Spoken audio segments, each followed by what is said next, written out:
তরবারি নিয়ে গিয়েছিলেন, আল্লাহর নবীর জবানে কোরআন তেলাওয়াত শুনছেন। আল্লাহর নবী কাবায় কোরআন তেলাওয়াত করতেছে, আর খাত্তাবের ছেলে ওমর পিছনে পিছনে দাঁড়ায়া কোরআন শুনতেছে।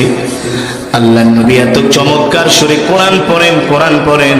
হযরত ওমর আবু জেহেলের কথা শুনে মনে মনে বলে, আবু জেহেল এসে মুহাম্মদের নামে আমার কাছে যা বলে গেছে, আমি নিজের চোখে না দেখা, নিজের কানে না শুনে আমি কখনো মুহাম্মদের সাথে কোনো বেয়াদবি করব না। জোরে বলেন আল্লাহু আকবার। হযরত ওমর ছিলেন জ্ঞানী মানুষ, শিক্ষিত মানুষ, আর আবু জেহেল ছিলেন মূর্খ। কি আবু জেহেল মানে কি? জোরে বলেন। আবু জেহেল হলো মূর্খের বাপ। আবু জেহেল ছিলেন মূর্খ, আর ওমর ছিলেন জ্ঞানী। আল্লাহু আকবার। এই কারণে একটা প্রবাদ বাক্য আছে, মূর্খ বন্ধুর চেয়ে শিক্ষিত শত্রু ভালো। সমাজের ভিতরে মূর্খ আপনাকে একটা গালি দিব, কোনো চিন্তা ভাবনা করবে না, কিন্তু একটা শিক্ষিত মানুষ চিন্তা করবে আমি তাকে অপমান করব, কিন্তু সে কোন লেভেলের মানুষ। ঠিক কিনা বলেন? আবু জেহেল ছিলেন মূর্খ। আয়েশা ওমর রেখা পেয়ে গেছে, ওমর তুমি সাহসী মানুষ, সাহসী যুবক, তুমি কি মুহাম্মদের সাইজ করতে পারবে না? নাউজুবিল্লাহ। না পারলে কি তোমার বংশের মান মর্যাদা থাকে? এইভাবে আয়েশা ওমরকে উস্কায়ে দিয়ে গেছে। কি উস্কে দিছে বুঝেন না? আল্লাহ নবীর বিরুদ্ধে খেপায় দিছে, খেপায়া মুহাম্মদের তুমি পারবা সাইজ করতে। আমাদেরকে এমন খেপাইল কেন? আরে বাবা, আমি তো অনেক বড় নেতা, আমার অনেক ক্ষমতা। ঠিক আছে চাচা, চিন্তা করেন না, ওরে রাইতের ভিতরে গায়েব করে ফেলাম। কতক্ষণ যদি কয় বাদিজা তুমি সব, তুমি এটা, তুমি সেটা, তুমি পারবা, আরে ফুইলা পুরা একেবারে পটকা মাছ হয়ে যাবে। আমার এত বড় প্রশংসা করতেছে, কিছু না করে দেখে লিগার ইজ্জত মান সম্মান থাকে নাকি? ঠিক আছে দেখে দিন, অসুবিধা নাই, রেজাল্ট পেয়ে যাবেন 3 দিনের মধ্যে। কয়দিনের মধ্যে? কিন্তু ওমর ছিলেন জ্ঞানী, বুদ্ধিমান, মূর্খ না। আবু জেহেলের কথায় কান দেওয়া যাবে না। আগে নিজের কানে দেখবো, নিজের চোখে দেখবো, নিজের কানে শুনবো, নিজের চোখে দেখবো। আবু জেহেলের কথা শুনা মুহাম্মদের সাথে আমি বেয়াদবি? সুবহানাল্লাহ বলে। তার মানে কি আল্লাহ তাআলা ওমরকে হেদায়েত দিবে, অর্ধজাহানের খলিফা বানাবি, মুসলমানদের নেতা বানাবি। সুবহানাল্লাহ। ওমর চিন্তা করলে আমি রাত্রবেলা যাব মুহাম্মাদের তেলাওয়াত শুনতে, দিনের আলোতে না, তাহলে তো মক্কার মানুষ দেখবে। মাগরিবের আজান দিছে, ঘুটঘুটে অন্ধকার হয়ে গেছে। ওই সময় তো আর আধুনিক মক্কা ছিল না, তখন তো ছিল পাহাড়ের দেশ, জঙ্গলের দেশ। 1450 বছর আগে না, তখন তো আর এই লাল নীল বাতি ছিল না, তখন তো আর ট্রেনের রাস্তা ছিল না, মাটির নিচে উপরে এমন রাস্তা ছিল না। পাহাড়ের দেশ, বন জঙ্গলের দেশ, ঘুটঘুটে অন্ধকার হয়ে গেছে। ওমর বলে আমি আস্তে আস্তে করে বাইতুল্লাহ দিকে যাচ্ছি মুহাম্মদকে দেখার জন্য। আর আস্তে কোন সুবহানাল্লাহ। হযরত ওমর বলে আমি 1 পা 2 পা করে করে আমি বাইতুল্লাহ কাবার কাছে গেলাম। কোথায়? কাবা। দেখতেছি সুললিত কণ্ঠে, সুমধুর কণ্ঠে আল্লাহর পয়গম্বর কোরআনের তেলাওয়াত করতেছে। কিন্তু আমার জন্ম তো কবির ঘরে, আমার বাবাও কবি, দাদাও কবি, 14 গোষ্ঠী কবি। মুহাম্মদের কোরআন তেলাওয়াত শুনা আবু জেহেলের কথাগুলো মনে পড়ে গেল। আবু জেহেল বলছিল, ওমর মুহাম্মদ কিন্তু একজন উচ্চাঙ্গের কবি, শিক্ষিত মানুষ, তুমি কিন্তু তার চালাকি বুঝবা না। সে বানায়া বানায়া এত সুন্দর করে কবিতা বলে, যেটা শুনলে তোমার হৃদয়ে গলে যাবে। মানে সব শয়তানি আগের থেকেই বুঝায় গেছে, যাতে ওমর আল্লাহর নবীর ভালোবাসায় না পড়ে। বুঝেন নাই? আবু জেহেল সব বিষয়ে তাকে আগে থেকে উস্কে দিয়ে গেছে। কিন্তু ওমর যখন আল্লাহর নবীর কোরআন তেলাওয়াত শুনে এতটা বিমোহিত, বিমুগ্ধ হয়ে গেছে। ওমর বলে, আবু জেহেল না বলছিল মুহাম্মদ একজন কবি? আসলেই তো তার কোরআন, তার তেলাওয়াত শুনে মনে হচ্ছে সে একজন উচ্চাঙ্গের কবি, শিক্ষিত মানুষ। আল্লাহর নবী কোরআন পড়তেছেন, আনফরচুনেটলি ঠিক ওমর যেটা চিন্তা করতেছে, আল্লাহর নবীকে সে কবি বলতেছে মনে মনে। নবীজি সেই আয়াতটাই তেলাওয়াত করতেছে, আল্লাহু আকবার, ওয়া মা হুয়া বিকাউলি শাইর কলিলাম মা তুমিনুন। সুবহানাল্লাহ। ওমর মনে মনে কয় মোহাম্মদ অনেক বড় একজন উচ্চাঙ্গের কবি। আল্লাহর নবী যে আয়াত তেলাওয়াত করতেছেন, আয়াতের অর্থ হলো তুমি আমাকে কবি বলো না, কবি বলো না, আমি কবি না, আমি কবি না, আমি হলাম নবী। সুবহানাল্লাহ। আমি যেটা তেলাওয়াত করতেছি এটা কোনো কবির কাব্য নয়, এটা হলো আল্লাহর কুরআন। ওমা হুয়া বিকাউলি শাইর কলিলাম মা তুমিনুন। আমি যে কোরআন পড়ি এটা কবিতা না, এটা আল্লাহর কোরআন। এই কথা মক্কার কম মানুষই বিশ্বাস করে, মানে কাফেরদের কথা বলতেছে, ঠিক কিনা বলেন? ওমর অবাক হয়ে গেছে, কিরে মোহাম্মদ রে আমি বললাম কবি, সে বলতেছে সে কবি না। আমি যে মোহাম্মদ রে কবি বললাম এটা সে জানলো কিভাবে? সুবহানাল্লাহ। খেলা খেলতেছে কে? জোরে বলেন, কে খেলতেছে? আরে আমার আল্লাহ যদি খেলে, মক্কার কাফেররা আল্লাহর সাথে পারে নাই, পারবেও না, ঠিক কিনা বলেন? ওমর বলতেছে মোহাম্মদ মনে হয় বড় কবি। আল্লাহ নবী তেলাওয়াত করতেছে, কয় না আমি কবি না, আমি নবী। সুবহানাল্লাহ। আমি যে কবি না, আমি যে নবী, আমি যেটা পড়তেছি এটা কোরআন। এটা মক্কার কম মানুষই বিশ্বাস করে, যাদের ঈমান আছে তারা বিশ্বাস। তারা আমাকে কবি বলে, জাদুকর বলে। আর যাদের ঈমান আছে তারা আমাকে নবী বলে, যাদের ঈমান নাই তারা আমাকে মিথ্যাবাদী বলে, ঠিক কিনা বলেন? ওমর মনে মনে শুনে কয়, কিরে এই লোকটাকে আমি বলতেছি কবি আর সে বলে আমি কবি না, তাকে যে আমি কবি বললাম এই লোকটা কিভাবে জানে? শোনেন, আপনি আমারে বলতেছেন হুজুর, মনে মনে বলতেছেন হুজুর হইল মিথ্যা কথা কইতেছে। এখন আপনার মনের খবর কি আমি জানি নাকি? এখন আমি যদি বললাম এই আপনার কথার প্রতি উত্তর যদি আমি ভাষা দিয়া দেই, কোরআনের আয়াত দিয়া দেই, তুমি আমাকে মিথ্যাবাদী বলছো, আমি মিথ্যাবাদী না, আমি সত্যবাদী। এখন আপনার দিলের মধ্যে আঘাত লাগবে কি লাগবে না? যে কিরে লোকটারে আমি মিথ্যাবাদী বললাম, সে জানে কিভাবে? রহস্য আছে কি আছে না? ওমর মনে মনে বলে, তাহলে মনে হয় লোকটা একটা গণক। কি গণকরাই তো মানুষের মনের কথা জানে, দেন না? এই যে টিয়া পাখি বয়া থাকে, বুয়া কিচ্ছু জানে না। আপনার 1 কোটি টাকা 5 কোটি 10 কোটি এটা হয়েছে এটা হয়েছে, মানে ঝড়ে বক মরে ফকিরের কথা কয় না, ঝড়ে বক মরে ফকিরের কয়। আপনি আমার কাছে এমন এক সময় আইছেন, আপনি তো শেষ। আপনারা শনির দশায় পাইছে, রবির দশায় পাইছে, কয় আপনি শেষ, 1 মাসে শেষ হয়ে যাবেন। কয় কাকা বাবা কোন কি? কয় শেষ। কয় কোন উপায় আছে? কয় আছে, মানে ধান্দাবাজি, ঠিক কিনা বলেন? হ্যাঁ। ওমর মনে মনে কয় তাহলে লোকটা মনে হয় গণক, সে আমার মনের কথা জানলো। আল্লাহ নবী পরের আয়াতে কি বলতেছেন? ওয়ালা বিকাউলি কাহিন কলিলাম মা তাযাক্কারুন। তুমি আমাকে গণক বলতেছো, আমি গণক না, আমি গণক না। এ কথাই কম মানুষই স্বীকার করে। আমি যেটা পড়তেছি তানজিলুম মির রাব্বিল আলামিন, এটা আল্লাহ তাআলার পক্ষ থেকে আমাকে কোরআন দেওয়া হয়েছে। কি দেওয়া হয়েছে? জোরে বলেন। ওমর বলে আমার শরীরের মধ্যে থরথর কাঁপ শুরু হয়ে গেল। আমি কার সাথে বেয়াদবি করতে আসছি?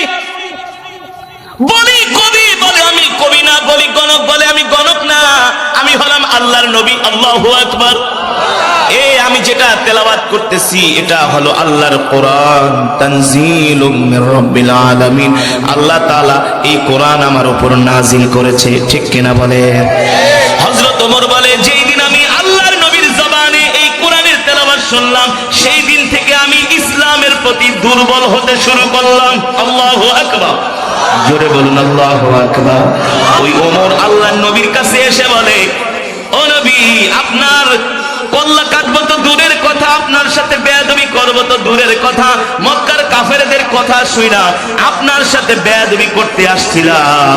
আপনার সাথে কোনো বেয়াদবি না, আপনার কল্লা কাটবো তো দূরের কথা, আমি আমার কল্লাটাই আল্লাহ তাআলার জান্নাতের বিনিময়ে আমার কল্লাটা নবীর কাছে বিক্রি করে দিলাম। নবী আপনি আমাকে কালেমা পড়ায় মুসলমান বানিয়ে দেন। আল্লাহু আকবার। আল্লাহ তাআলা ওমরকে হেদায়েত দিলেন, কালেমা পড়ে মুসলমান হয়ে গেলেন, ঠিক কিনা বলেন? আল্লাহ তাআলা ওমরকে মুসলমানদের খলিফা বানায় দিলেন। এখন হয়ে গেছে মুসলমানদের খলিফা। দুনিয়ার জমিন থেকে জান্নাতের সুসংবাদ পেয়েছেন, ঠিক কিনা বলেন? 10 জন সাহাবীদের মধ্যে হযরত ওমরও একজন। আল্লাহু আকবার। যিনি ছিলেন অর্ধ পৃথিবীর বাদশাহ, অর্ধ পৃথিবীর। জো বাইডেন আমেরিকার প্রেসিডেন্ট, ভারতের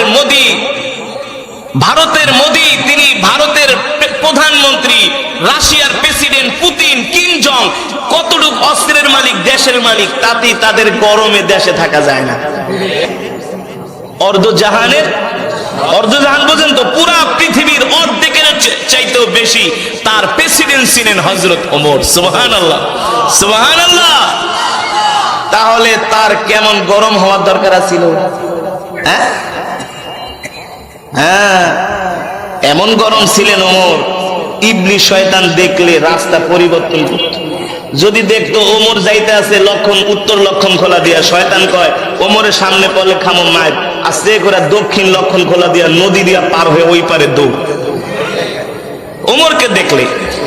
আর বর্তমানে পৃথিবীর যত মুসলিম রাষ্ট্রপ্রধান আছে, আমরা যারা মুসলমান আছি, শয়তান দেখলে আমি আর কি শয়তান, তুই তো আমার দাদা, তুই তো আমার, আমি শয়তান হইয়া যেটা কল্পনা না করি তুই এটা আগেই করে বইয়া রইছিস, ঠিক কিনা বলেন? ওমর মদিনার শাসক, অর্ধজাহানের খলিফা। রোম পারস্য থেকে হিরাক্লিয়াসের সাঙ্গপাঙ্গরা আসছে ওমরকে দেখতে। ওমরকে, কাকে?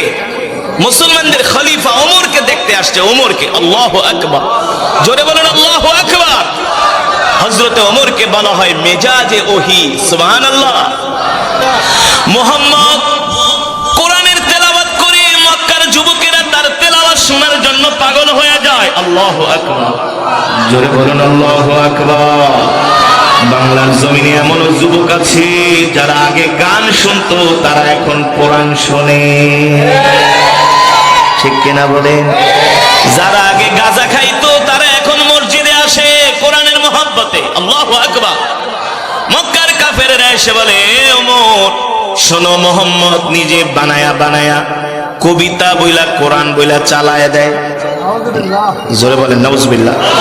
মোহাম্মদ হলো একটা উচ্চাঙ্গের কবি, অনেক বড় সাহিত্যিক, শিক্ষিত মানুষ, যেমন দেখতে সুন্দর। সুবহানাল্লাহ।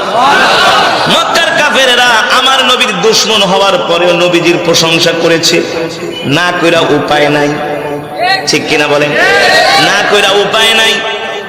যোগ্য মানুষকে সবাই ভালোবাসে, সামনাসামনি বিরোধিতা করলেও কয় না লোকটা যোগ্য, লোকটা যোগ্য, ভালো, ভদ্র, সভ্য। কেউ কাউকে ভালোবাসে অর্থের কারণে, আবার কেউ কারো বিরোধিতা করে ক্ষমতার দ্বন্দ্বে। মক্কার কাফেরেরা আল্লাহর নবী শুধু বিরোধিতা করত ক্ষমতার কারণে, আর কিচ্ছু না। আবু জেহেল আয়েশা বলে, ওমর চেহারা যেমন সুন্দর, উচ্চাঙ্গের মানুষ, শিক্ষিত মানুষ, ভদ্র মানুষ, মার্জিত মানুষ, কোনোভাবেই মুহাম্মদকে থামাতে পারি না। এ ওমর, তোমার কাছে একটা বিচার দিয়ে গেলাম, তুমি মুহাম্মদকে পারলে একটু তাকে শায়েস্তা করো। বলেন নাউজুবিল্লাহ, আরো জোরে বলেন নাউজুবিল্লাহ। ওমর বলে অপরাধ হলো সে মানুষকে কোরআন শোনায়, আর তার কোরআন শুনা মানুষ তার জন্য পাগল হয়ে যায়। আল্লাহ তাআলা আমার নবীকে এমন একটা কণ্ঠ দান করেছিলেন, যেই কণ্ঠ শুনলে মক্কার মানুষ পঙ্গপালের মতো নবীর কাছে ছুটে আসতেন। এই কারণে আল্লাহ নবীও জান্নাতের মধ্যে আমাদেরকে তেলাওয়াত করে শোনাবেন। সুবহানাল্লাহ। স্বয়ং আল্লাহ তাআলাও আমাদেরকে কোরআনুল কারীমের তেলাওয়াত করে শোনাবেন। আল্লাহ তাআলা সেই মজলিসের জন্য আমাদেরকে কবুল করুন। চাই না আল্লাহ তাআলার জবানে কোরআন শুনতে? জোরে বলেন চাই। তারাই আল্লাহ তাআলার জবানে কোরআন শুনতে পারবে যারা কোরআনের মাহফিল চলা অবস্থায় চায়ের দোকানে বৈশা বাংলা সিনেমা দেখে। তারাই আল্লাহ তাআলার জবানে কোরআন শুনতে পারবে যারা এখনো টেলিভিশনের সামনে বসে আছে। তারাই আল্লাহর নবীর সুললিত কণ্ঠে, হৃদয়গ্রাহী কণ্ঠে তেলাওয়াত শুনতে পারবে যারা এখনো কম্বলের মধ্যে শুয়ে আছে। এত সোজা না, এত সোজা না। আপনারা অনেকেই কোরআনের তেলাওয়াত শুনে দৌড়ায় চলে আসছেন, শুধু কোরআনের মজমায় আসেন নাই, জান্নাতের টিকিট নেওয়ার জন্য আসছেন। সুবহানাল্লাহ। খুশি নাকি বেজার? আপনি যদি আজকে মারা যান, আপনার বাবাও আপনার কবরে যেতে পারবে না, মাও যেতে পারবে না, দাদা দাদি বন্ধু বান্ধব কোন নেতা খাতা পারবে যে ঠিক আছে আমার এত বড় একটা কর্মী বিশ্বস্ত মানুষ, আমি একটু কবরে যাই আমার সাথে এক রাত থাকি, পারবে? আপনার যেই মা 10 মাস 10 দিন গর্ভে ধারণ করছে সে কি পারবে? আপনার যেই বাবা বন্ধুর মতো আদর করেছে ইন্তেকালের পরে সে কি কবরে যেতে পারবে? কোন উপকার করতে পারবে? পারবে না, পারবে না, পারবে না, পারবে না রে যুবক। তাহলে কে উপকার করতে পারবে? ইদা উদিআল মাইয়িতু ফি কবরিহি জাআল কুরআনু ইনদা রাসিহি। আপনি আমি যদি আল্লাহর কোরআনকে মহব্বত করি, আল্লাহর কোরআনকে ভালোবাসি, কোরআন অনুযায়ী চলি, কোরআন অনুযায়ী জীবনটাকে সাজাই, ইন্তেকালের সাথে সাথে এই কোরআন যে আমাদের কবরকে আলোকিত করবে, এই কোরআন আপনাকে আমাকে কবরের মধ্যে পাহারা দিবে। আল্লাহু আকবার, জোরে বলুন আল্লাহু আকবার। এই কারণে যুবক, যদি ভালোবাসতে হয় কোরআনকে ভালোবাসতে হবে, যদি কোনো মজমায় আসতে হয় কোরআনের মজমায় আসতে হবে, কোনো গানের আড্ডায় যাওয়া যাবে না। ঠিক কিনা বলেন? রাত 3টা পর্যন্ত জেগে জেগে ফুটবল খেলা, ক্রিকেট খেলা, IPL BPL ঘোরার দিন দেখা যাবে না। এটি দেখে কোনো লাভও নাই। হয়েছে লাভ? লাভ হয়েছে? হুজুর সব মিস করতে পারি, কিন্তু হলে আর্জেন্টিনার খেলা মিস করুন না। হ্যাঁ, সব মিস করতে পারি, মেসির খেলা মিস করা যাব না, নেইমার রোনাল্ডোর খেলা মিস করা যাব না। হ্যাঁ, মেসি কি তোমার দাদা লাগে? না না না লাগে। মেসিকে এত ভালোবাসো, মেসির স্টাইলে চুল কাটে, আছে কি আছে না? হ্যাঁ, মেসির স্টাইলে চুল কাটে। কিরে বেটা, মেসির মতো চুলের কাটিং দেয়, মেসির পতাকা লাগায়, আবার ছাদের তে পুরা পতাকা লাগাইতে যায়, মইরা যায়, একেবারে বিনা হিসাবে জান্নাত। হ্যাঁ, আর্জেন্টিনার পতাকা লাগাইতে যায় গাছের থেকে পড়ে গেছে, বিনা হিসাবে জান্নাতে গেছে গা। মায়ের একটাও মাটিতে পড়বে না। এই জীবন কি তোমার? এই জীবন দিয়েছেন কে? আর্জেন্টিনার পতাকা লাগানোর জন্য জীবন দিয়েছে। রাত 3টা বাজে জেগে জেগে ব্রাজিলের খেলা দেখবা আর নাচবা, বাজি ধরবা, জুয়া খেলবা। হ্যাঁ, রাতের বেলা পার্টি দেয়, কি দোষ আয়া পড়ো, খাওন রেডি, খাওন রেডি। না দোষ ঘুমাকো, এটা কথা কইলা ঘুমাইবা, বছরে একটা দিন খেলা আইছে, দেখো না কয়দিন ডাকছো তাহাজ্জুদের জন্য? কয়দিন ডাকছো? এই উত্তর লক্ষণ খোলার মসজিদে তাহাজ্জুদের নামাজ হইব, রাত 3টা বাজে আয়া পড়ো। কয়দিন ডাকছো? কয়দিন করছো দোস্ত চলো আমরা মসজিদে যাই, এক খতম কোরআন পড়ি? কয়দিন কয়দিন কয়দিন জিকিরের মজমায় বসছো? খালি হাফ প্যান্ট পরে ঘোরো আর মাস্তানি করো আর বাইক চালাও। হ্যাঁ বাবারে কি ভাব! চুলের কাটিং কি? চাইরো সাইডে কোনো চুল নেই, মাঝখান দিয়ে একটা বল্লার বাসা। এখন আবার চুলে হারপিক কালার করে। কি কালার? ওই যে বাথরুমে হারপিক দেয় না, হারপিক, হারপিক দিয়া বাথরুম ধোয় না? হ্যাঁ, চিনেন তো? এখন দেখবেন এলাকার কিছু পোলাপান চুলের ভিতরে হারপিক লাগায়, চুলের ভিতরে লাল কালার লাগায়, নীল কালার লাগায়, দেখলে মনে হয় না মানুষ নাকি আফ্রিকার জঙ্গল থেকে কোনো ভাল্লুক আসছে। কথা বলেন, কথা বলেন। টিকটক টিকটক টিকটক নিয়ে এখন যুবকরা ব্যস্ত, যুবতীরা ব্যস্ত, খালি টিকটক আর টিকটক। এখন বাংলাদেশে সব টিকটক সেলিব্রিটি হয়ে গেছে। এখন আর পড়ালেখা লাগে না, পড়ালেখা করে কি করব? এখন সব টিকটক সেলিব্রিটি। এক একটা টিকটক, এখন টিকটকার মাসে 5 লাখ 10 লাখ টাকা ইনকাম, বুঝেন নাই? ওই দিন দেখলাম টেলিভিশনে এক আলেম নামের জালেম, আলেম নামের, আলেম নামের মানে এটা হলো আলেম তো না, আলেম নামের কলঙ্ক। আপনারা দেখছেন ভিডিওটা? কই হিরো আলম রে দেখা আমার জীবনের আশা পূর্ণ হয়ে গেছে। হিরো আলম রে দেখা বলে একজন আলেম, আমি কিন্তু এটাকে সেভ করে রাখছি। এই আলেম হলো উলামায়ে সু।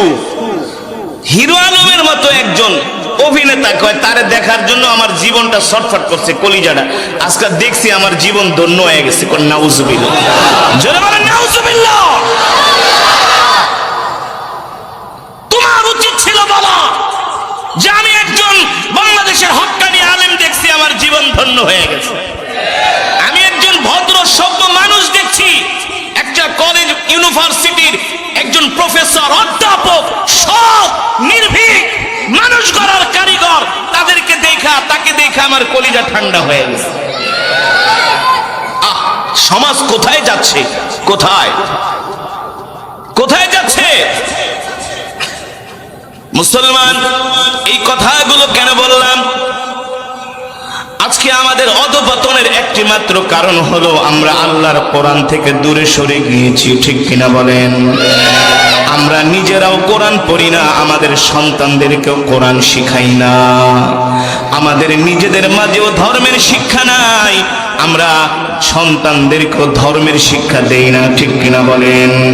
আমি নিজেও নামাজ পড়ি না, আমার সন্তানকে নামাজের কথাও বলি না। আজকে আমাদের জেনারেশন, আজকে আমাদের তরুণ প্রজন্ম, তারা দিন দিন মাদকাসক্ত হয়ে যাচ্ছে।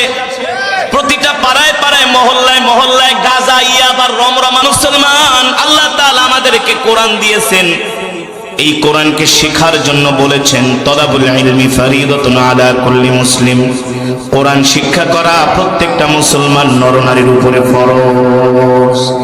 যেই ছেলে, যেই যুবক, যেই মুসলমান, যেই তরুণ আল্লাহর কোরআন পড়ে, আল্লাহর কোরআনের শিক্ষা গ্রহণ করে, যে ধর্ম মানে ধর্ম চর্চা করে, ধর্ম অনুযায়ী, ইসলাম অনুযায়ী যে তার জীবনটাকে সাজায়, ওই মুসলমান কখনো গুনার কাজ করতে পারে না, নেশাগ্রস্ত হতে পারে না, সন্ত্রাস হতে পারে না, মাস্তান হতে পারে না, দুর্নীতিবাজ হতে পারে না, ঠিক কিনা বলেন?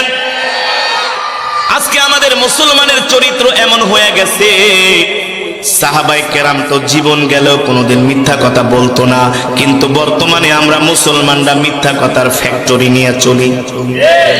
আপনি কাউকে 50,000 টাকা হাওলাত দেন, টাইম নিব 1 সপ্তাহ, 2 মাসেও দেওয়ার কোনো খবর নাই। কথা কন, আমানতের খেয়ানত। কাউকে যায় যদি বলেন চাচা 5 লাখ টাকা আপনার কাছে জমা রাখলাম, চাইবেন, চাহিবা মাত্র দিয়া দিবেন, বলবো ঠিক আছে ভাতিজা, তোমার টাকা রাখছো, আমি তোমারে চাওয়ার আগেই দিয়া দিব। দেখবেন ওই টাকা যায় চাচাই অন্য ব্যবসায় লাগায় ফেলাইছে। অন্যের সম্পদকে নিজের গনিমত মাল মনে করে, ঠিক কিনা বলেন? কারণ কি? কারণ কি? এর একটি মাত্র কারণ হলো আমাদের মধ্যে আল্লাহর ভয় নাই, কবরের চিন্তা নাই।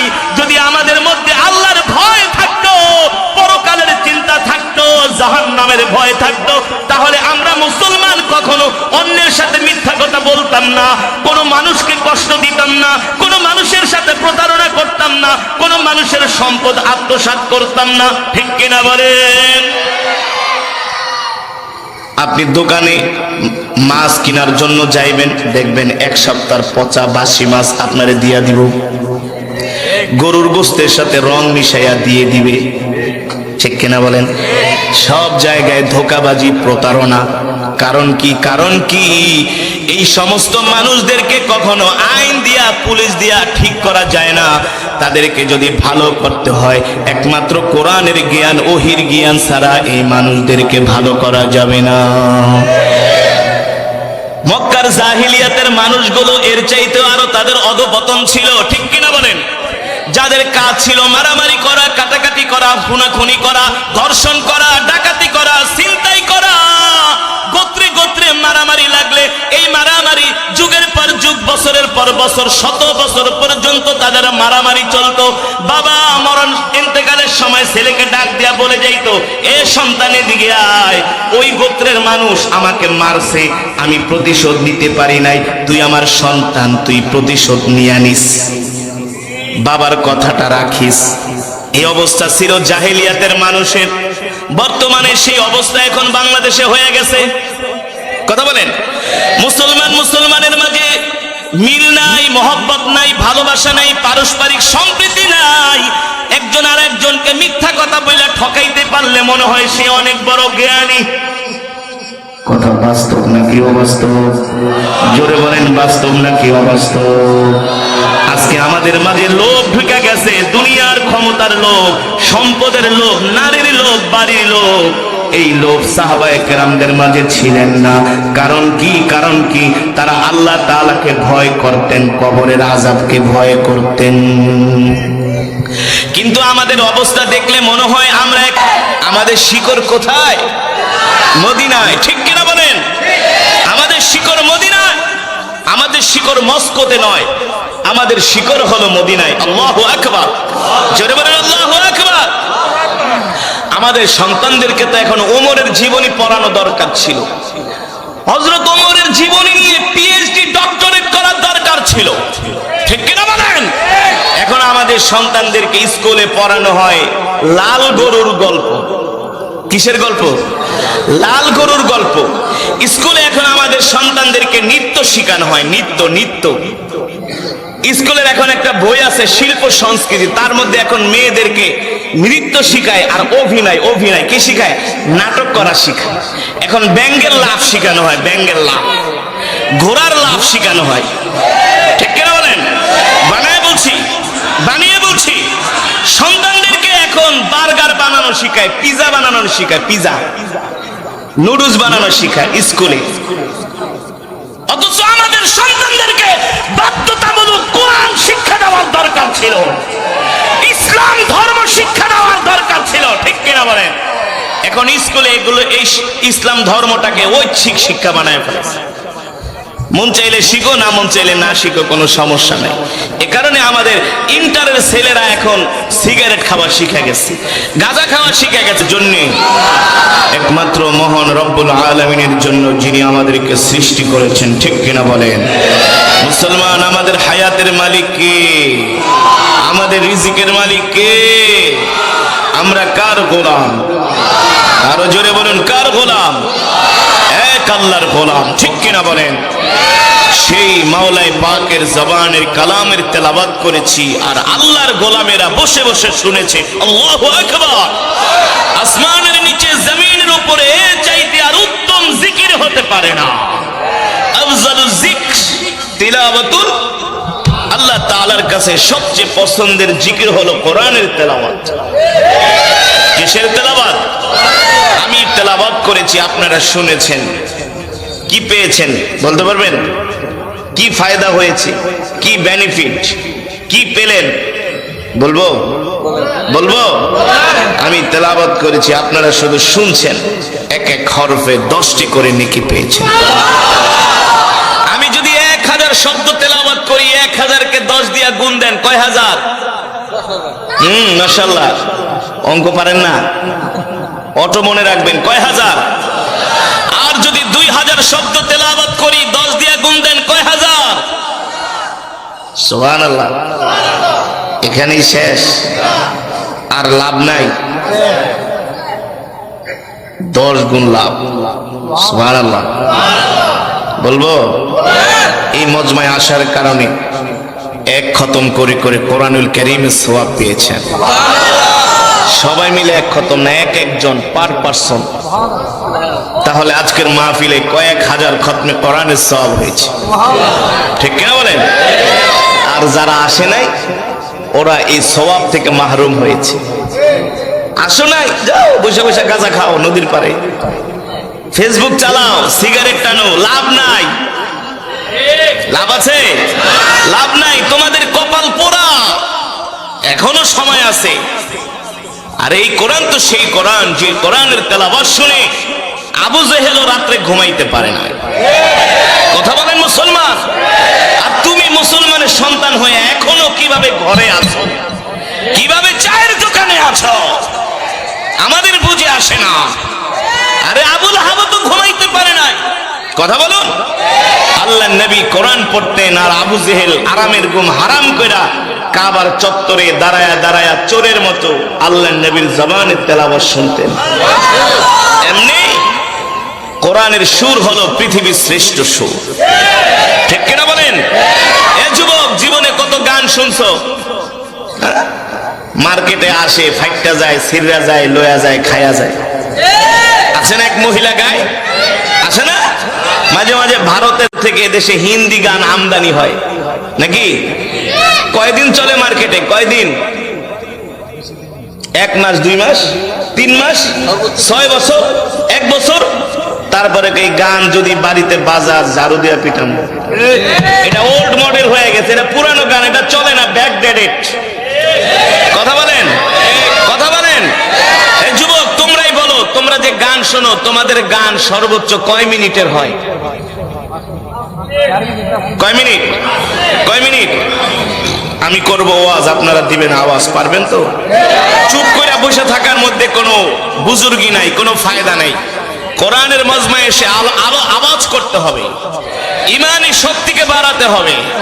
শুধু কোরআনের মাহফিল শুনলে হবে না, আল্লাহর কোরআনের জন্য জীবন দিতে হবে, কোরআনের রাজ কায়েম করতে হবে। ঠিক কিনা বলেন? এই কোরআন শুধু খতম করার জন্য আল্লাহ পাঠায় নাই, এই কোরআন শুধু খতম করার জন্য পাঠায় নাই। বাপে মরে যাবো, 40 দিন পর 10টা গরু জবাই দিয়া হাজার হাজার মানুষ খাওয়াইবেন, ইমাম সাহেব দাওয়াত দিয়া 500 করে টাকা দিয়া দিবেন, আর মনে করছেন কোরআনের হক আদায় হয়ে গেছে। বছরে এক মাস শুধু খতমে তারাবি পড়বেন আর কোরআনের হক আদায় হয়ে গেছে? এতই সোজা?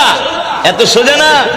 আমাদের উপরে কোরআনের হক আছে। কোরআনের হক, একটা হক হলো, এটা একটা সাধারণ একটা হক হলো কোরআনের, যেখানে তেলাওয়াত হয় সেখানে মুসলমানরা আসবে, কোরআনের তেলাওয়াত শুনবে, এটা একটা হক। ঠিক কিনা বলেন? আর একটা হক হলো প্রত্যেকটা মুসলমান কোরআন শিখবে। আর সর্বস্তরের হক হলো আল্লাহর জমিনে আল্লাহর কোরআনের রাজ কায়েম করতে হবে। কোরআনের রাজ কায়েম করতে হবে, কোরআনের শাসন কায়েম করতে হবে। আল্লাহর নবীর সাহাবীরা এই কোরআনের জন্য জিহাদের ময়দানে শহীদ হয়ে গেছে। এই মুসলমান, ঠিক কিনা বলেন? নবীজির দাঁত মোবারক শহীদ হয়েছে উহুদের ময়দানে। কে? কি কারণে? কারণ কি? কথা বলে না, কারণ কি? এই কোরআনের কথা বলার কারণে। ঠিক কিনা বলেন? নবীজির লোহার টুপি ভেঙে মাথার মধ্যে ঢুকে গিয়েছেন কোরআনের কথা বলার কারণে। উহুদের ময়দানে কাফের আল্লাহর নবীকে মারতে মারতে বেহুশ করে ফেলেছেন কোরআনের কারণে। কিন্তু কাফেরেরা কি কোরআন মিটাইতে পারছে? কোরআনের আওয়াজ বন্ধ করে দিতে পারছে? কোরআনের তেলাওয়াতকে বন্ধ করে দিতে পারছে? যে আবু জেহেল কোরআনের বিরোধিতা করেছে, আল্লাহ তাআলা আবু জেহেলের অস্তিত্ব বিলীন করে দিয়েছে। শুধু অস্তিত্ব বিলীন করে নাই, আবু জেহেলের বাড়িকে বাথরুম বানানো হয়েছে, টয়লেট, ওয়াশরুম। হাজি সাহেবরা যায় বাথরুমে না ধরলে কইজনকে আবু জেহেলের বাড়িতে একটু ঘুরে আসি, আবু জেহেলের বাড়িতে ঘুরে আসি। আমি তো হজে গেলে ওমরা গেলে ইচ্ছা করে যায় বাথরুম করি, প্রস্রাব করি ওর বাড়ির ভিতরে, এটা ওর সম্মান। কারণ কোরআনের বিরোধিতা করছে, এই কারণে আল্লাহ ওর সম্মান বাড়ায়। নাউজুবিল্লাহ বলেন। আর যে ওমর আল্লাহর নবীর কল্লা কাটার জন্য আসছিলেন, খাত্তাবের ছেলে ওমর। ও যুবক, ও মুসলমান, যে ওমর আল্লাহর নবীর কল্লা কাটার জন্য আসছিলেন, আল্লাহর নবী কোরআনের তেলাওয়াত করতেছেন, ওমর কাবাগরের পিছনে দাঁড়ায়া দাঁড়ায়া আল্লাহর নবীর জবানে কোরআন শুনতেছি। আল্লাহু আকবার, জোরে বলেন আল্লাহু আকবার। মক্কার কাফেরেরা 2 দিন আগে আইসা বইলা গেছে, ওমর শোনো, তুমি হলো মক্কার সবচেয়ে বড় নেতা, সাহসী মানুষ, তোমাকে শয়তানে পর্যন্ত ডরায়। শোনো ওমর, তোমার কাছে একটা দায়িত্ব দেয়া যায়, একটা বিচার দেয়া যায়, তুমি পারবা এই দায়িত্বটা পালন করতে? কারণ মক্কার সবচেয়ে সাহসী মানুষ তুমি, তোমার গর্জনে, তোমার হুঙ্কারে সবাই ভয় পায়।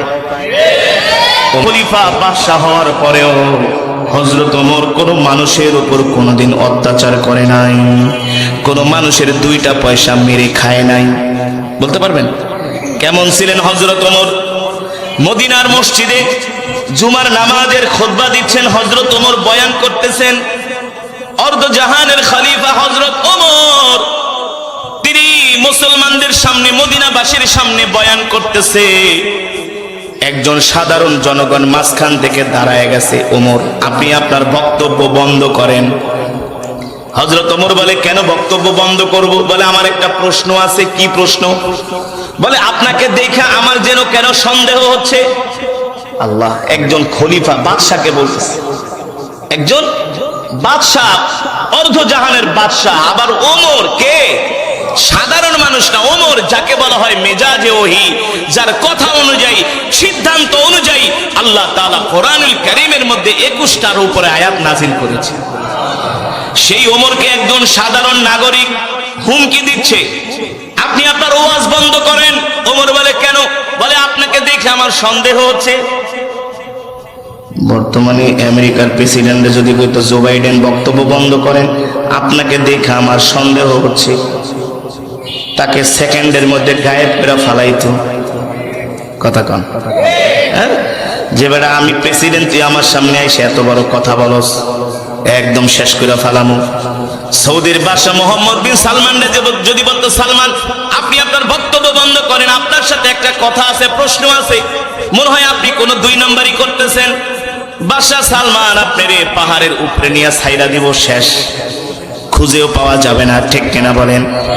কেমন ছিলেন মুসলমানদের খলিফা ওমর? বলে ভাই কি বলবেন, কি বলবেন? বলে ওমর, আপনার গায়ে 2টা চাদর দেখতেছি, সরকারি সিল মারা। কয়টা চাদর? জোরে বলেন, কয়টা? আপনার গায়ে সরকারি সিল মারা 2টা চাদর দেখতেছি। আপনি আমাদেরকে গত পরশুদিন একটা কইরা চাদর দিছেন, সরকারি সিল মারা, আপনার গায়ে 2টা চাদর কেন?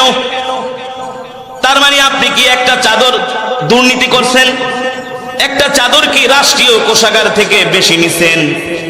আমি দেশের নাগরিক, আমি যদি একটা পাই, আপনারও একটা পাওয়ার কথা। আসলে একটা পাওয়ার কথা না, সে তো রাষ্ট্রপ্রধান, সে চাইলে 10টাও নিতে পারে। কথা বলে, সে চাইলে রাষ্ট্রের থেকে ভাতা নিতে পারে, বেতন নিতে পারে, পারে কি পারে না? চিকিৎসা ভাতা, এই ভাতা, সেই ভাতা, এই খরচ, সেই খরচ, তেলের খরচ, পারে কি পারে না?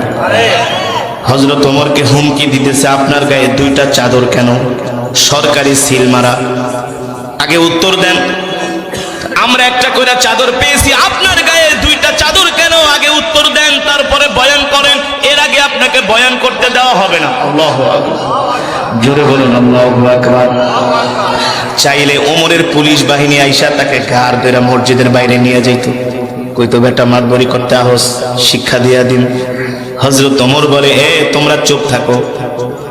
ভাই আপনি আমাকে যেই প্রশ্ন করেছেন, আপনার প্রশ্নের উত্তরটা আমি দিব না, আমার সন্তান, আমার ছেলে আব্দুল্লাহ ইবনে ওমর দিবে। আল্লাহু আকবার। হযরত ওমর তার ছেলেকে ডাকতেছে, আইনা আব্দুল্লাহ ইবনে ওমর, আমার সন্তান আব্দুল্লাহ ইবনে ওমর কোথায়? হযরত ওমরের ছেলে আব্দুল্লাহ ইবনে ওমর বলে, লাব্বাইক ওয়া সাআদাক ইয়া আবি, আব্বা জান আমি এখানেই আছি। হযরত ওমর বলে, তাল, সামনে আসো, এদিকে আসো। হযরত ওমরের ছেলে আব্দুল্লাহ ইবনে ওমর সামনে আসলেন।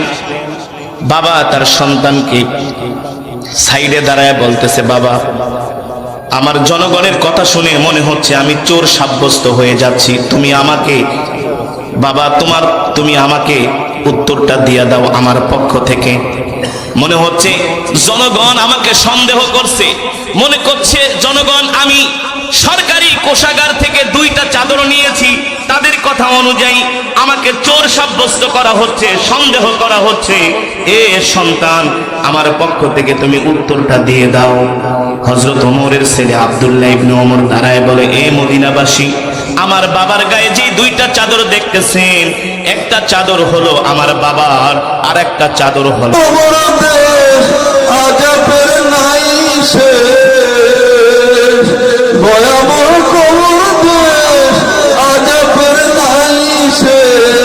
পানি পানি করে জীবন যেতে যায় চলিয়া, বড় মুসিবতে আসি কইও আমার বাড়িতে যায়া।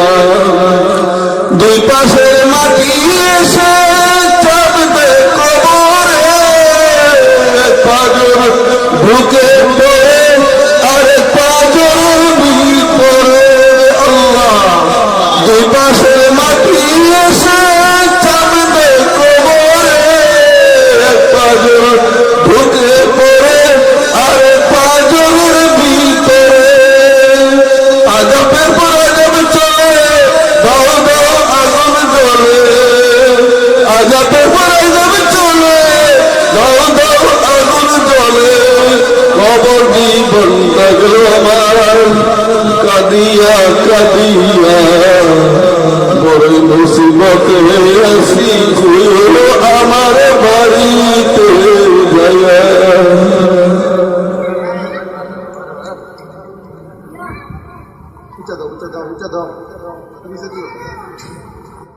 তাদের উপর রহম করুন বলে আমি আল্লাহ তাআলা আমাদেরকে কবুল করুন বলে আমি